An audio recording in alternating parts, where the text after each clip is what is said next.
Hi friends, ഞാൻ ഓർത്തു കേട്ടോ നിങ്ങളെ ഹൈദരാബാദിലെ കുറച്ച് കാഴ്ചകൾ കൂടി കാണിക്കാമെന്നേ. ഹൈദരാബാദിനെ പറ്റി പറയുമ്പം ഏറ്റവും നല്ലൊരു ക്ലീൻ ആയിട്ടുള്ള സിറ്റിയാണ് കേട്ടോ ഹൈദരാബാദ്. എവിടെ പോയാലും നല്ല വൃത്തിയും മെനയൊക്കെയാണ്. ഹൈദരാബാദിൽ നമുക്ക് കാണാൻ വേണ്ടിയിട്ടുള്ളത് മെയിനായിട്ട് ആദ്യം ഞങ്ങൾ പോയത് ബിർള മന്ദിറാണ്.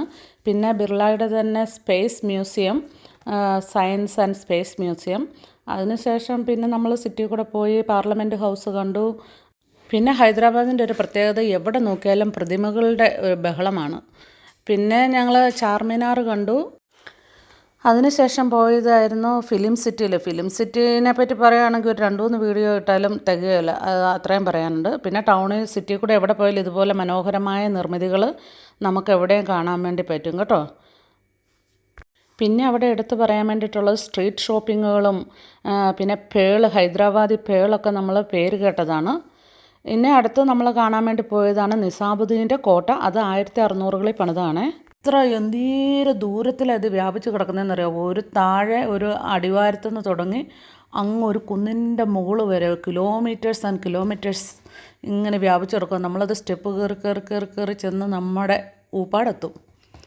പിന്നെ പിന്നെ നമ്മൾ ചാർമിനാർ കണ്ടു. അങ്ങനെയൊക്കെ ഒത്തിരി കാണാനുണ്ട് കേട്ടോ. എല്ലാവരും ഒന്ന് പോകണം എന്നാണ് എനിക്ക് റെക്കമെൻഡ് ചെയ്യാനുള്ളത്.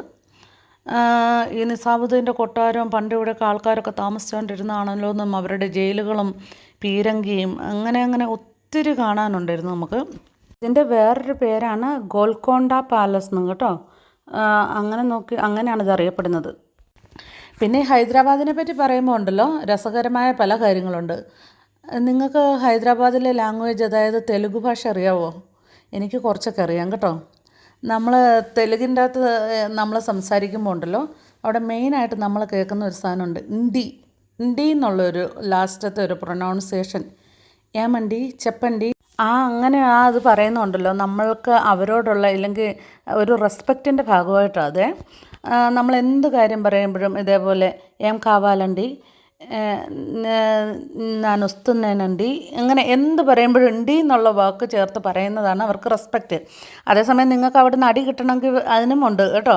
ഏം റാ ചെപ്രാ, അങ്ങനെ റാ എന്നുള്ള വേർഡ് കൂട്ടി പറയുന്ന അങ്ങേയറ്റം ഡിസ്റെസ്പെക്റ്റ്ഫുള്ളായിട്ട് പറയുന്ന ഒരു വേർഡാണ് ഈ റാ എന്ന് കൂട്ടി പറയുന്നത്.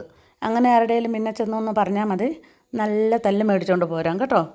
അതുപോലെ ഈ തെലുങ്കിനെ പറ്റി പറയുമ്പം നമുക്ക് ഒത്തിരി തെലുങ്ക്, പിന്നെ ഇഷ്ടപ്പെട്ട സിനിമകൾ, ഞാൻ ഈ തെലുങ്ക് പഠിച്ചധികം തെലുങ്ക് സിനിമയൊക്കെ കണ്ടിട്ടാണ്. എനിക്ക് ഭയങ്കര ഇഷ്ടമാണ് തെലുങ്ക് സിനിമ. ഇപ്പോൾ തെലുങ്കിൽ നിൻ്റെ പേരെന്നാന്ന് ചോദിക്കുന്നത് നിം പേരെമണ്ടി എന്നാണേ. അതുപോലെ ഇതിനെന്നാ വില എന്ന് ചോദിക്കുന്നത് ഇതെന്താ പ്രൈസ്, അങ്ങനെ ചോദിച്ചാൽ മതി. പിന്നെ നമുക്ക് അവിടെ ചെന്നാൽ ഇംഗ്ലീഷോ ഹിന്ദിയോ അറിയാമെങ്കിൽ നമുക്ക് ഹൈദരാബാദിലൊക്കെ നമുക്ക് സംസാരിക്കാൻ പറ്റും. അവിടെ ഒരുവിധം എല്ലാവർക്കും തന്നെ ഇംഗ്ലീഷും ഹിന്ദിയൊക്കെ അറിയാൻ പറ്റും. അല്ലാത്തവർക്ക് തെലുങ്കാണ്. അങ്ങനെ വളരെ ബ്യൂട്ടിഫുൾ ആയിട്ടുള്ളൊരു പ്ലേസ് ആയിരുന്നു. നമ്മൾ ഹൈദരാബാദിൽ ചെന്നാൽ ഒട്ടും ഒഴിവാക്കാൻ പറ്റാത്ത ഒരെണ്ണമുണ്ട്, ഹൈദരാബാദി ബിരിയാണി.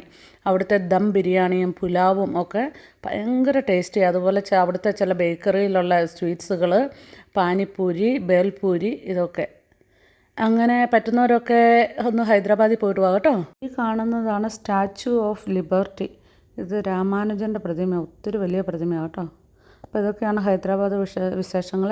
ഇനി ഒത്തിരി രസകരമായ കാര്യങ്ങൾ പറയാനുണ്ട്. അതൊരടുത്ത വീഡിയോയിൽ കൂടെ നിങ്ങളോട് പറയാം കേട്ടോ.